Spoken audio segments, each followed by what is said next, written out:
कहाँ आए हो? पिज़्ज़ा। ओ पिज़्ज़ा आए हो?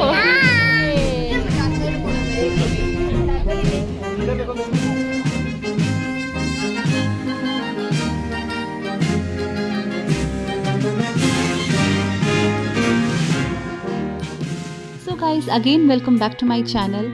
ये है हमारी इटली ट्रिप का पार्ट 2। सो पार्ट 1 में हमने एक्सप्लोर किया था वेटिकन सिटी और रोम के कुछ आइकॉनिक प्लेसेस जैसे कोलोसियम, रोमन फोरम और victory monument. So if you miss that video please do check out. और आज हम एक्सप्लोर करने जा रहे हैं रोम के कुछ और legendary spots. So without any further delay let's get started.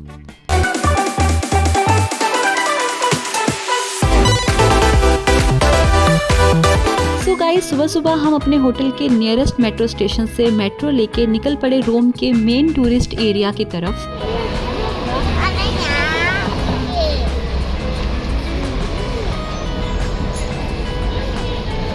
सो हमारा सबसे पहला स्टॉप था पैंथियन। तो हमने यहाँ से थोड़ा सा वॉक किया और पहुँच गए अपने फर्स्ट डेस्टिनेशन पे।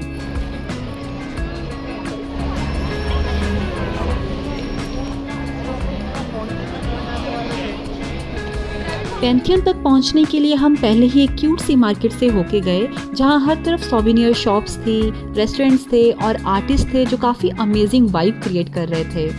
काफ़ी सारे स्ट्रीट आर्टिस्ट लाइव पेंटिंग्स और स्केचेस बना रहे थे।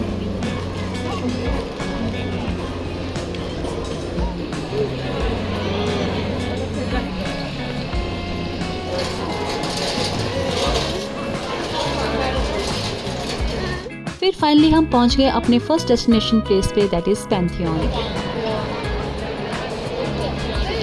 ये जो ह्यूज बिल्डिंग आप सामने देख रहे हैं इसी का नाम पैंथियन है और ये रोम का एक ऐसा मॉन्यूमेंट है जो ऑलमोस्ट 2000 साल पुराना है। इसे ओरिजिनली एंशिएंट रोमन गॉड्स के लिए टेम्पल के रूप में बनाया गया था और पैंथियन का मतलब ही होता है ऑल गॉड्स का टेम्पल।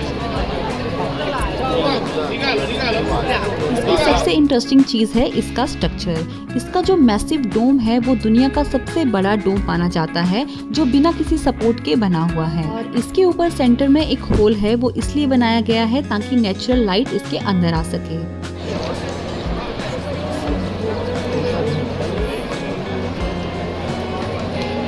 ये प्लेस काफ़ी अमेजिंग था। ये सिर्फ एक मॉन्यूमेंट नहीं था बल्कि हिस्ट्री, आर्किटेक्चर और इंजीनियरिंग का एक मास्टरपीस था।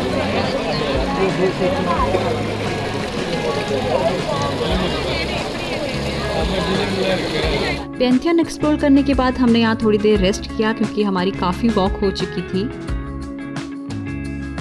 उसके बाद हम फिर से मार्केट एक्सप्लोर करते हुए आगे बढ़ने लगे और सच में ये एरिया इतना लाइवली था कि मन कर रहा था बस देखते जाओ।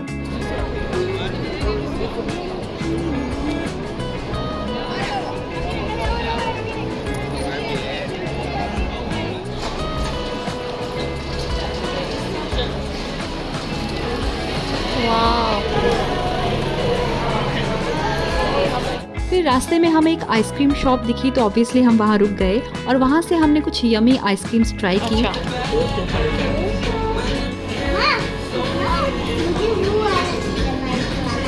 मैंगो वाला ठीक है।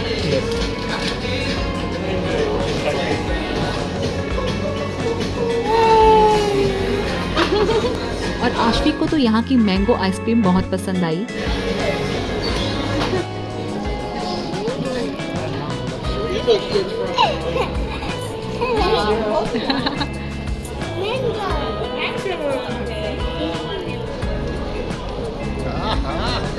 फिर हम ऐसे ही मार्केट देखते हुए आगे बढ़ते गए और फाइनली पहुंच गए अपनी नेक्स्ट डेस्टिनेशन पर, दैट इज ट्रेवी फाउंटेन।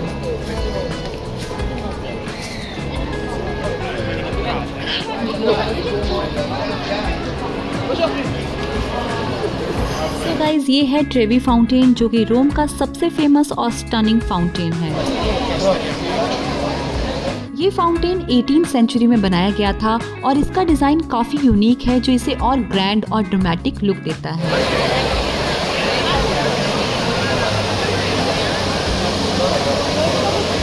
यहाँ का सबसे फेमस ट्रेडिशन है इस फाउंटेन में कॉइन थ्रो करना। कहते हैं अगर आप फाउंटेन में कॉइन थ्रो करते हो तो फ्यूचर में आप रोम ज़रूर वापस आते हो। इससे भी ज़्यादा इंटरेस्टिंग बात ये है कि लोग सिर्फ एक नहीं, कभी कभी 2 या 3 कॉइन्स भी थ्रो करते हैं।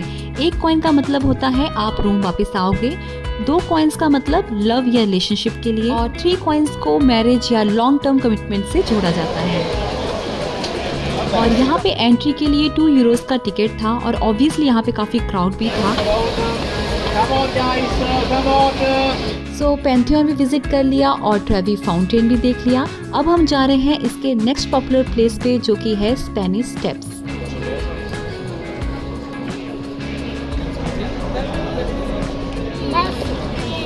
सो आगे बढ़ते हुए रास्ते में हमने देखा एक अमेजिंग फायर पेंटिंग आर्टिस्ट जो कि स्प्रे पेंट और फायर यूज करके लाइव पेंटिंग बना रहा था।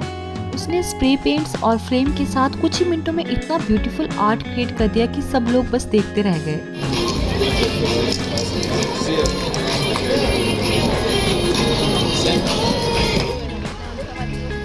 सो ये जो आप मेरे पीछे एक स्टेयरकेस देख रहे हैं, ये है स्पेनिश स्टेप्स। ये बेसिकली ग्रैंड स्टेयरकेस है जो 18th सेंचुरी में बनाई गई थी और इसके ऊपर एक चर्च है। सो इसका पर्पस था लोअर स्क्वायर को ऊपर वाले चर्च से कनेक्ट करना।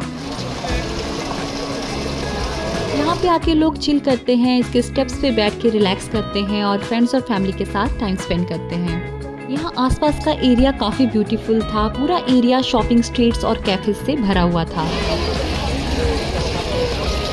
एंड ऑनेस्टली ये जगह रोम के उन स्पॉट्स में से है जहाँ बस बैठ के ही टाइम एंजॉय किया जा सकता है।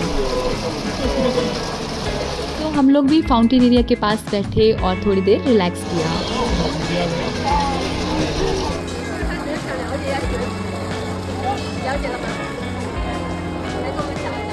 फिर फाइनली डिनर का टाइम हो गया था तो हम सब गए एक रेस्टोरेंट में।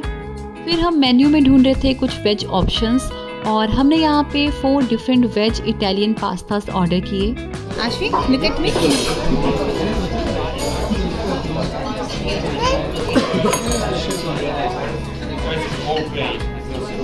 ऑनेस्टली ये पास्तास हमारे इंडियन तड़का वाले पास्ता से काफ़ी डिफरेंट थे।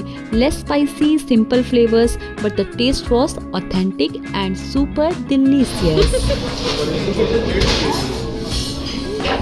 सो डिनर करने के बाद हम सब वापस होटल चले गए क्योंकि नेक्स्ट डे का प्लान और भी ज़्यादा एक्साइटिंग था। सो नेक्स्ट मॉर्निंग हम निकल पड़े इटली के एक और ब्यूटीफुल प्लेस के लिए जो कि है पिसा। सो पार्किंग में पहुंचने के बाद हमने ली ये क्यूट सी टॉय ट्रेन जो कि सीधा पिसा टावर तक ले जाती है। और सच में वो ट्रेन जर्नी भी काफ़ी फन थी, बिल्कुल बचपन वाली फील आ रही थी और बच्चे तो इसमें बैठ के काफ़ी खुश थे।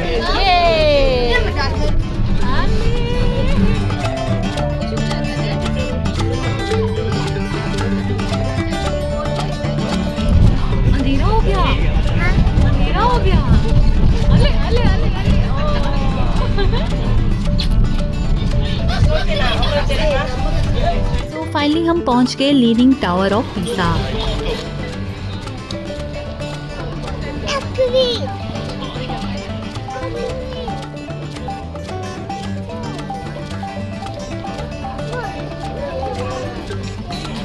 ये टावर दुनिया भर में फेमस है अपने टिल्ट के लिए।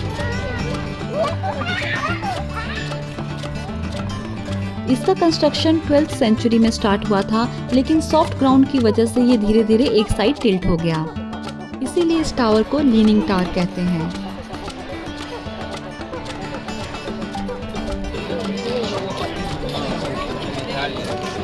और आज सिर्फ ये एक आर्किटेक्चरल मिस्टेक नहीं है बल्कि इटली का एक आइकॉनिक सिंबल बन चुका है। कहाँ आए हो? पिसा। ओ, पिसा आए हो? और यहाँ का एटमॉस्फेयर काफ़ी लाइवली था और हर कोई यहाँ पे एंजॉय कर रहा था।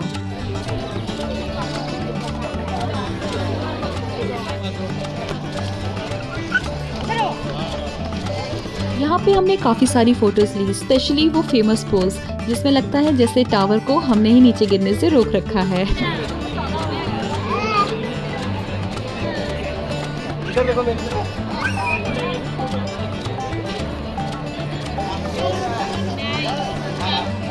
यहाँ सिर्फ ये टावर ही नहीं है, उसके आसपास भी ब्यूटीफुल बिल्डिंग्स हैं और ये पूरा एरिया एक यूनेस्को वर्ल्ड हेरिटेज साइट का पार्ट है। आपको भी आने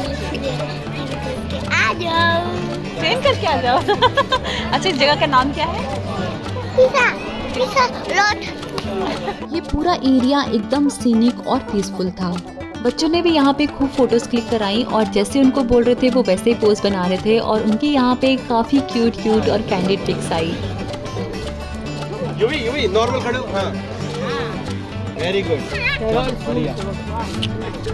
सो ये पूरा एरिया अच्छे से एक्सप्लोर करने के बाद और खूब सारा टाइम यहाँ पे स्पेंड करने के बाद हम यहाँ से वापस चले गए। ऑनेस्टली ये जगह सिर्फ देखने की ही नहीं है, यहाँ का एटमॉस्फेयर ही इतना फन है कि टाइम का बस पता ही नहीं चलता। और इसी के साथ हमारे इटली ट्रिप का पार्ट 2 यहीं पे एंड होता है। सो रोम की हिस्टोरिकल स्ट्रीट से लेके ट्रेवी फाउंटेन की मैजिकल वाइब्स, स्पेनिश स्टेप की चिल एनर्जी और पिसा के आइकॉनिक लीनिंग टावर तक हर मोमेंट एक याद बन गया। सच बताऊं तो ये सिर्फ एक टूर नहीं था, ये एक एक्सपीरियंस था कल्चर, फूड, हिस्ट्री और एंडलेस मेमोरीज का। So guys, that's it for today's video. See you soon in my next video. Till then, good bye.